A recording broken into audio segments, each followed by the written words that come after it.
Good morning friends, कैसे हैं आप सभी। देखिए फ्रेंड्स, आज हम लोग करा रहे हैं आपको मिरर ऑफ कॉमन एरर का सेट 169, जो कि CDS एग्ज़ाम में आया हुआ है और 2009 का है। इसको सोल्व करा रहा हूँ। आपका इससे कोई मतलब नहीं है किस ईयर का है, कौन सा एग्ज़ाम से आया है, आपको कोई लेना देना नहीं है। आपका सिर्फ और सिर्फ मतलब है इस बात से कि आपको अपनी कॉमन एरर मजबूत करनी है। क्या मजबूत करनी है आपको? अपनी कॉमन एरर मजबूत करनी है, यानी कि आपको ग्रामर के रूल्स मजबूत करने हैं। और मेरी राय में अगर मैं ग्रामर की सबसे बेस्ट बुक की बात करूं तो मिरर ऑफ कॉमन एरर से बेस्ट बुक दुनिया में आपको नहीं मिलेगी ग्रामर की। भले लोग कुछ भी कहते हैं कि रेलन मार्टिन पढ़ी है, वो पढ़ी, कुछ भी पढ़ी है, लेकिन अगर आपको वाकई में अपनी अंग्रेजी बहुत इंप्रूवमेंट करनी है तो आपको अब मिरर ऑफ कॉमन एरर से बेस्ट बुक नहीं मिल सकती मार्केट में। बहुत अच्छी, बहुत ही ज़बरदस्त बुक है। यस, तो फिलहाल जो पहला सेंटेंस हमारे पास है वो ये रहा, I went to his house, but could not see him because he went out before I arrived. यहाँ सेंटेंस का स्ट्रक्चर और फॉर्मेशन देख करके साफ पता चल रहा है कि सेंटेंस पास्ट में चल रहा है। किस में चल रहा है सेंटेंस आपका? ये पास्ट में चल रहा है। तो ये पूरा सेंटेंस चल रहा है पास्ट में, क्योंकि सेकंड फॉर्म आ रही है वेंट, फिर कुड आया, फिर वेंट आया, फिर अराइव्ड आया। इसका सेंटेंस का पूरा फॉर्मेशन पास्ट में है। ये बात मैं आपको पहले ही कई बार बता चुका हूँ कि अगर सेंटेंस प्रेजेंट में चलेगा तो पूरा का पूरा प्रेजेंट में चलेगा, और अगर सेंटेंस पास्ट में चलेगा तो पूरा का पूरा सेंटेंस पास्ट में चलेगा। ये कुछ रामबाण रूल है। रामबाण रूल मुश्किल से 10 ही हैं।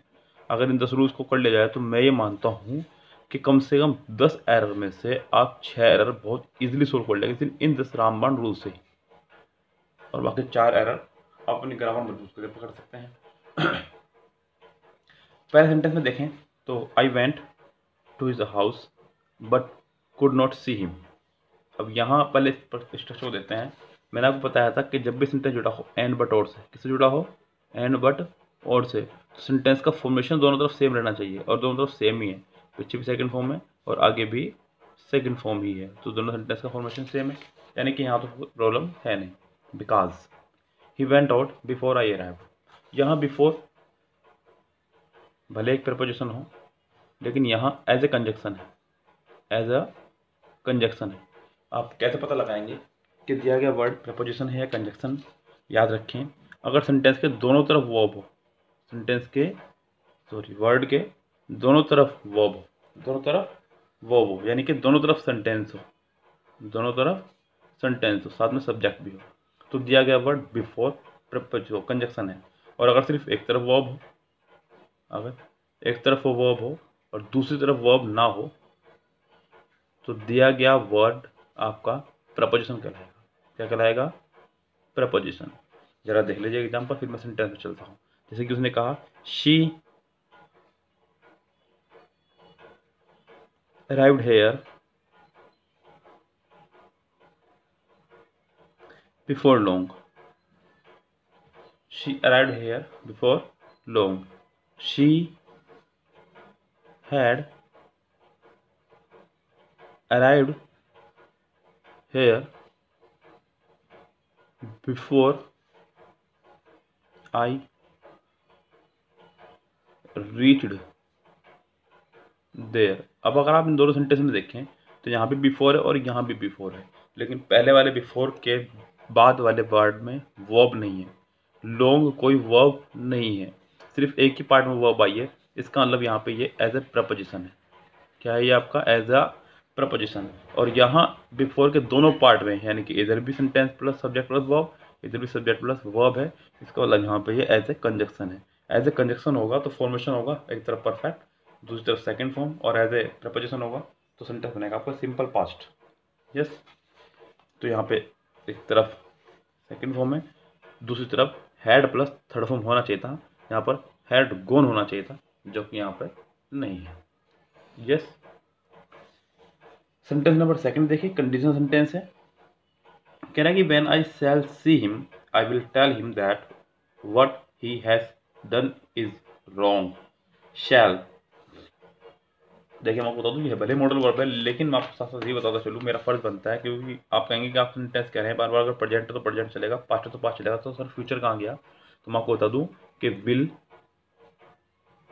शैल, कैन और मे को मैं रखता हूँ प्रेजेंट में, और इनके ही भाई वुड, शुड,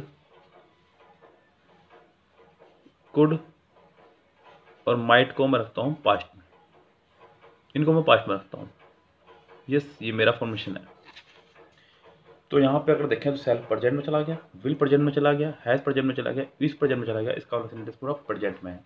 लेकिन सेंटेंस है कंडीशनल सेंटेंस। क्या सेंटेंस है? कंडीशनल। मैंने आपको बताया था कल भी कि एक ही सेंटेंस में कभी भी दो मॉडल वर्ब एक साथ नहीं आएंगे, दो मॉडल वर्ब एक साथ नहीं आएंगी एक ही सेंटेंस में, और अगर आएंगी तो हमेशा गलती मॉडल वर्ब की ही होगी। अगर एक ही सेंटेंस में दो मॉडल वर्ब एक साथ हो तो समझ जाइए कि गलती हमेशा मॉडल वर्ब वाले पार्ट में ही होगी। और समस्या ये आती है कि कौन सी वाली मॉडल वर्ब गलत होगी। अगर दो मॉडल वर्ब एक साथ हों, ध्यान दीजिएगा इस बात पे, अगर दो मॉडल वर्ब एक साथ हों तो सुन लीजिएगा मेरी इस बात को, यदि दो मॉडल वर्ब एक साथ हों तो ये 11 वर्ड मैं आपको पहले बताए थे, 11 गिन कर क्या रखे आप लोग, आप गिन क्या रखेंगे तो आप कभी नहीं भूलेंगे इन 11 के 11 वर्ड्स को। If, unless, until, in case, provided, as long as, so long as, before, after, when। 1 2 3 4 5 6 7 8 9 10, एक और रह गया, वो है आपका वेदर। अगर सेंटेंस में डबल मॉडल वर्ब दी हो, अगर सेंटेंस में डबल मॉडल वर्ब हो तो इनके बाद वाले पार्ट में हमेशा मिस्टेक नहीं करनी है, ध्यान रखें आप। अगर सेंटेंस में डबल मॉडल वर्ब दी गई हो तो हमेशा इनके बाद वाले पार्ट में ही मिस्टेक निकालनी है, और यहाँ पर यही होने वाला है। वैन के बाद वाले पार्ट में मिस्टेक है, यहाँ पे शैल नहीं आएगा, खाली सी से काम चल जाएगा। यस, इसलिए यहाँ पे सेंटेंस में मिस्टेक है। सेंटेंस नंबर 3 देखते हैं क्या कह रहा है जी। Literature remains the interest of a minority, and the majority has chosen to ignore those aspects of language which at school they were told to value highly। यहाँ लिटरेचर एज ए सब्जेक्ट है, literature noun है, किसी word का आखिरी में अगर TURE, TION इस तरह के वर्ड्स आ जाए तो वो नाउन कहलाता है। ये दिया गया वर्ड यहाँ पर नाउन है और सिंगुलर है, इसलिए सिंगुलर वर्ब लगाए रिमेन्स। ऐसे ES मैंने आपको बताया है कि वर्ब में जब एस या ES लगा देते हैं तो बन जाती है सिंगुलर प्लूरल से, और नाउन में जब एस या ES लगा देते हैं तो बन जाता है प्लूरल सिंगुलर से। इसलिए जब नाउन में एस या ES नहीं आता तो वर्ब में आता है, और जब नाउन में आता है तो वर्ब में नहीं आता। थोड़ा सा उल्टा चलता है रूल यहाँ पे। यहाँ लिटरेचर के साथ में एस या ES आ गया,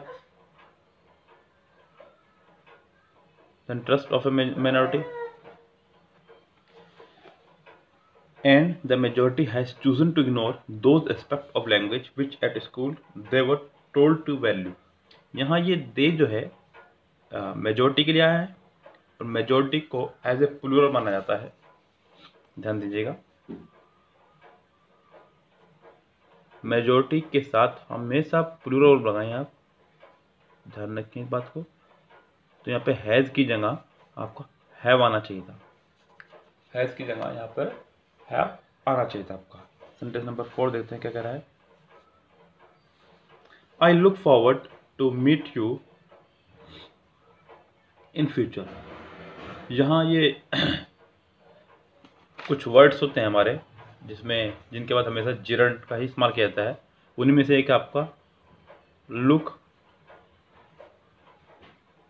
forward to, look forward to के बाद जीरन लगाते हैं हमेशा या फिर और भी हैं, with a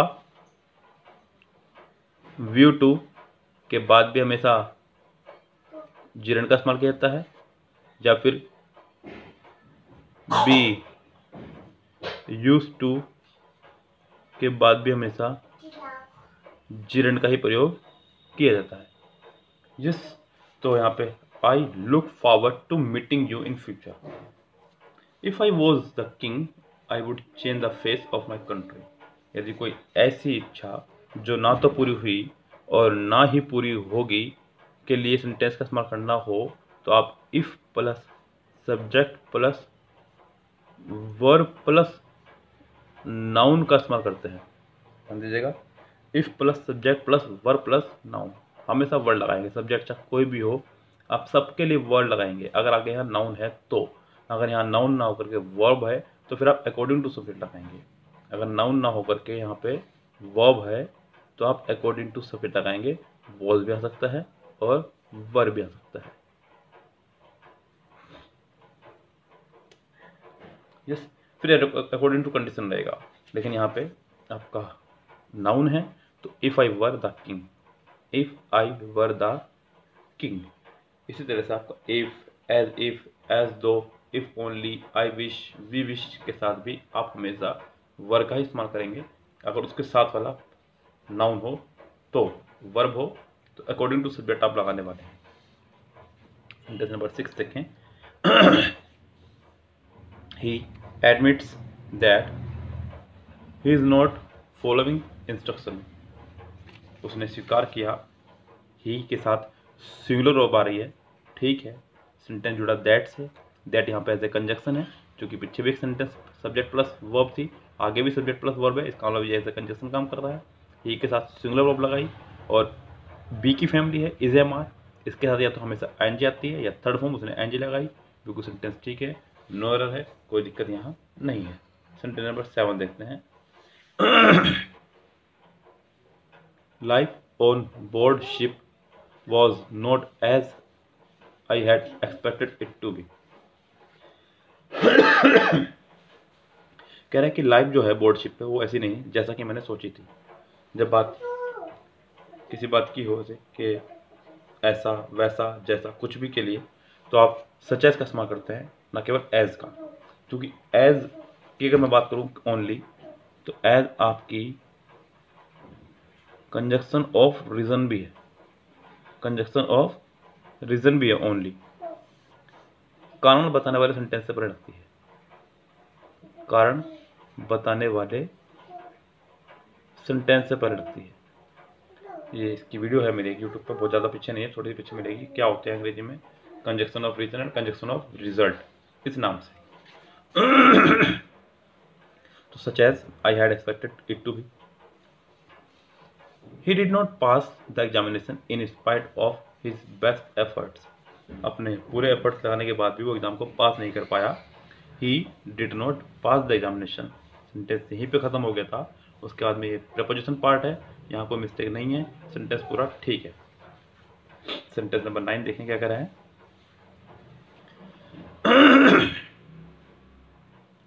I tried to read your letter, but it was so bad written. यहाँ written अपना में एक एडजेक्टिव है, याद रखिए। मैंने आपको बताया है कि अगर वर्ब की थर्ड फॉर्म और वर्ब की सेकंड फॉर्म, थर्ड फॉर्म और सेकंड फॉर्म अगर विदाउट सब्जेक्ट हो, कैसे हो, विदाउट सब्जेक्ट हो, तो इनको एडजेक्टिव माना जाता है। क्या माना जाता है यहाँ पे, एडजेक्टिव। और यहाँ पे रिटन से पहले कोई भी सब्जेक्ट नहीं है। यस, ये इट के साथ वॉज आ चुका है, पहले खत्म हो चुका काम।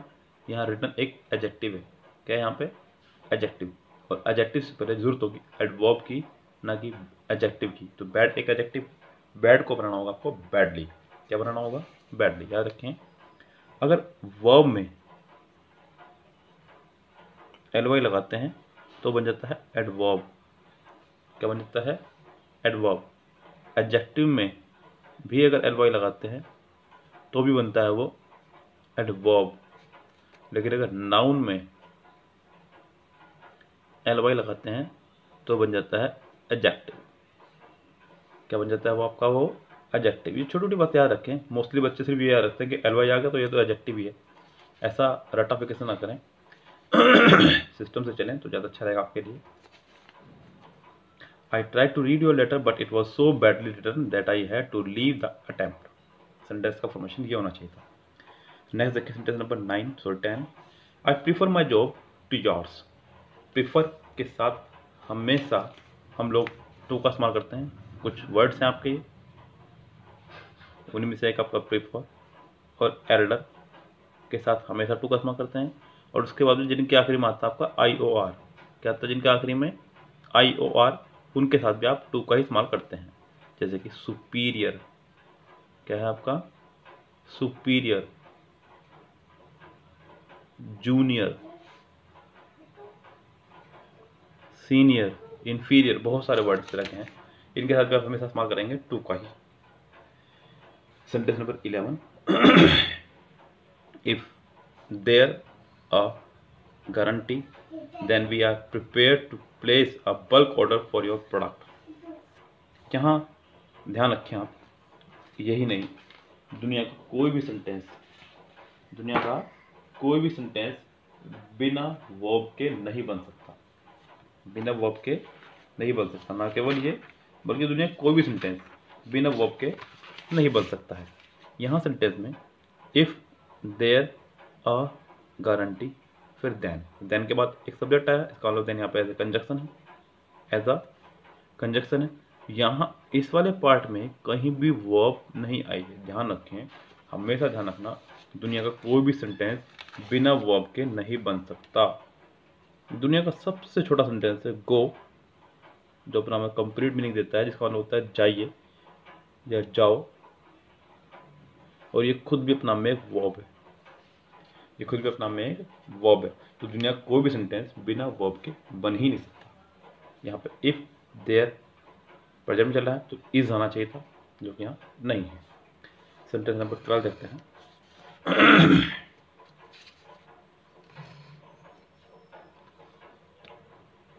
जी, I met him once a blue moon, so I did not know much about his activities। Once a blue moon as idiom इस्तेमाल किया। I meet him once in a blue moon, idiom पूरा यह है once in a blue moon, जिसका मतलब होता है बहुत कम, कभी कभी। once in a blue moon का मतलब है वेरी रेयरली, वेरी रेयरली, कभी कभी, बहुत ना के बराबर। तो मुझसे मिलता हूं बहुत ना के बराबर, कभी कभी। सेंटेंस नंबर 13 देखिए, क्या कह रहा है, कह रहा है कि माई डॉटर इन लॉज, ये आप कंपाउंड नाउन है, और कंपाउंड नाउन को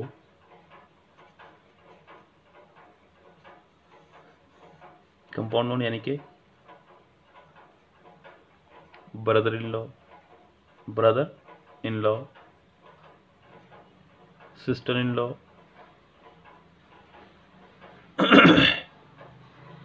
स्टेप मदर, ये आपके कंपाउंड नाउन है। Father in law, sister in law, brother in law, mother in law, इस तरह के नाउन को बोलते हैं कंपाउंड नाउन।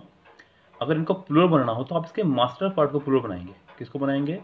मास्टर पार्ट को। Brothers in law, sisters in law, mother's in law. और अगर इनमें एपोस्ट्रोफे लगाना हो तो आप इस वाले पार्ट में लगाएंगे। इस वाले पार्ट में लगता है एपोस्ट्रोफे, इस वाले पार्ट में लगता है ऐसे ई एस, यानी कि प्लूरल बनता है इसका, एपोस्ट्रोफे लगता है इसमें। तो यहाँ पे माई डॉटर्स इन लॉज, जो कि आगे हु के बाद में आर आ रहा है, और who, whom, which, what, that, who, whom, which, what, that के बाद जो वो आती है वो पिछले सब्जेक्ट के अनुसार आती है। पिछले क्या सब्जेक्ट है और पिछले सब्जेक्ट है प्लूरल, क्योंकि डॉटर्स कहा हमने, डॉटर्स के हिसाब से यहाँ पे आर लगाया होगा, इसलिए यहाँ पे इसको आपको डॉटर्स करना होगा। Sentence number 14, he asked me what my name is and where I came from. देखिए एक बहुत ही प्यारी बात मैं आपको कई बार बता रहा हूँ कि सेंटेंस अगर प्रेजेंट में है तो पूरा सेंटेंस प्रेजेंट में चलेगा, सेंटेंस अगर पास्ट में है तो पूरा सेंटेंस पास्ट में चलेगा।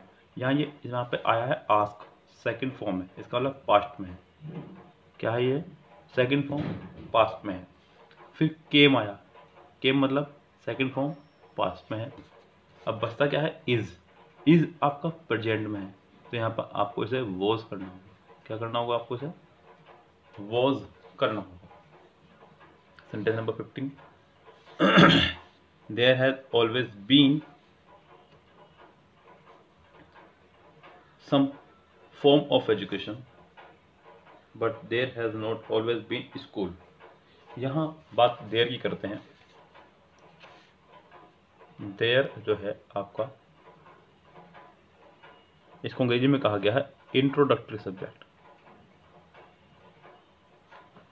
क्या कहते हैं इसको? Introductory subject. यानी कि सेंटेंस में जब सब्जेक्ट ना हो तो हम देयर का इस्तेमाल करते हैं।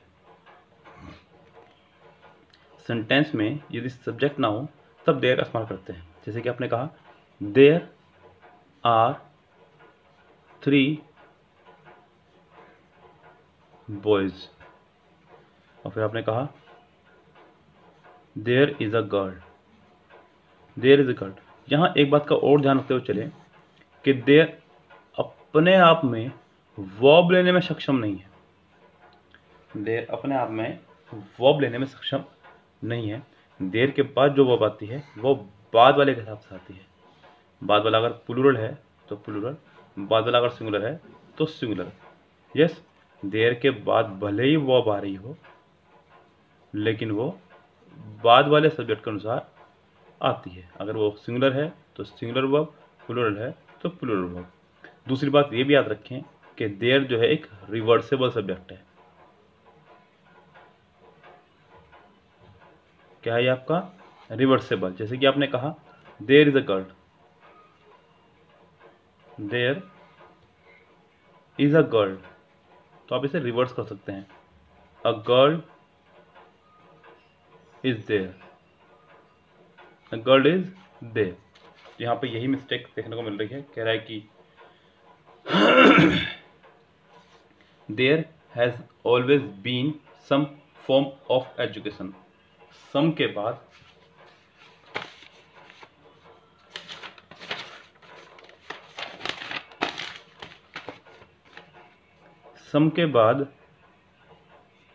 काउंटेबल नाउन और अनकाउंटेबल नाउन दोनों ही आ सकते हैं, और काउंटेबल नाउन में भी सिंगुलर और प्लूरल दोनों आ सकते हैं। यस, फिलहाल यहाँ पे सम के बाद में अनकाउंटेबल नाउन है, सम फॉर्म ऑफ एजुकेशन, इसलिए यहाँ पे सिंगुलर वर्ब आई है देयर के साथ में। लेकिन नेक्स्ट पार्ट में there has not always been schools, schools को उसने एज ए प्लूरल इस्तेमाल किया है यहाँ पे, और यहाँ प्लूरल वर्ब नहीं दी गई है। यहाँ पर होना चाहिए था there have not always been schools, यहाँ पे हैज़ की जगह हैव होना चाहिए था। यस, इसी तरह से ये फॉर्मेशन भी कंप्लीट होता है। उम्मीद करता हूँ आपको मेरा आज का सेशन समझ में आया होगा। मैं आपको बहुत डीपली खुलकर समझा रहा हूँ, ग्रामर्स के रूल्स के साथ में आपको क्लियर करता हुआ चल रहा हूँ। और एक बात का और ध्यान रखें आप लोग पढ़ते वक्त कि मिरर ऑफ कॉमन एरर, ये 2 ही बुक आपको हैं जो जॉब दिलवा सकती हैं। मिरर ऑफ कॉमन एरर और MB बुक।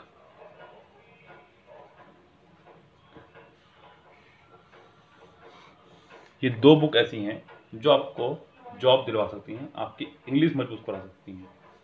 इंग्लिश मैंने बहुत डीपली स्तर से पढ़ी है। ईश्वर की कृपा रही है मुझ पर कि बिना कोचिंग के मैंने इतनी अच्छी इंग्लिश की है अपनी। उसका साफ साफ श्रेय सिर्फ और सिर्फ बुक्स को जाता है। मैं अभाग्यशाली था कि मुझे शुरुआत में ये बुक्स नहीं मिली। मैंने हिंदी मीडियम से पढ़ा हुआ हूँ, बड़ा शौक था इंग्लिश सीखने का। 4th क्लास में अपनी पहली किताब खरीद लाया था इंग्लिश की, इतना शौक था इंग्लिश सीखने का। और वो किताब थी आपकी रैपिड एक्स। यस, लेकिन जो गलतियाँ मैंने की वो आप ना करें। इंग्लिश की सिर्फ और सिर्फ इन 2 बुक्स को पढ़ने के बाद में आप अपनी ग्रामर बहुत मजबूत कर सकते हैं। वोकेबलरी का कोई अथा नहीं है, वो आप कहीं से भी कर सकते हैं। हालांकि मैं लगातार इडियम्स की वीडियो डाल रहा हूँ यूट्यूब पर, आप वहाँ से देख ही सकते हैं। साथ ही साथ आप अपनी तैयारी को एक नया आयाम दे सकते हैं अगर आप मेरी सलाह माने। किसी भी चैनल का कुछ ना कहना माने आप। कोई बड़े बड़े राइटर्स की बहुत सारे कोचिंग इंस्टीट्यूट ऐसे हैं जिन्होंने अपनी खुद की बुक्स चला रखी हैं। मैं ये नहीं कह रहा वो बेकार पढ़ाते हैं, वो इंस्टीट्यूट में कुछ और पढ़ा रहे हैं और बुक में कुछ हो। देखिए ऐसा हो ही नहीं सकता। मैं भी खुद एक टीचर हूँ, पूरा दिन पढ़ाने के बाद मेरे पास इतना टाइम भी नहीं बचता कि मैं 10 मिनट की वीडियो बना सकूँ। नहीं बचता, बिल्कुल नहीं बनता। बस आपने देखा भी नहीं होगा, मेरे पिछले काफ़ी समय से कोई वीडियो नहीं आ रही है। और ये लोग हर महीने का 10 से ऊपर बुक्स निकाल देते हैं। एक बुक लिखने के लिए कम से कम, अच्छी बुक लिखने के लिए 3 से 4 महीने चाहिए कम से कम, वो भी उसको जिसके पास अच्छी नॉलेज है। और ये लोग एक महीने में 10-10 बुक निकाल देते हैं। तो ये क्या करते हैं, सिर्फ नेट से कॉपी पेस्ट कर रहे हैं। इन पर कोई बिलीव ना करें आप, ध्यान रखें आप, सिर्फ और सिर्फ कॉपी पेस्ट कर रहे हैं, कुछ नहीं कर रहे। आप खुद सोच के देखिए, एक बुक लिखना इतना आसान थोड़ा है कि आप सोचते हैं कि बस 104 बुक लिखी गई, इनकी महीने में निकलती हैं 10 बुक।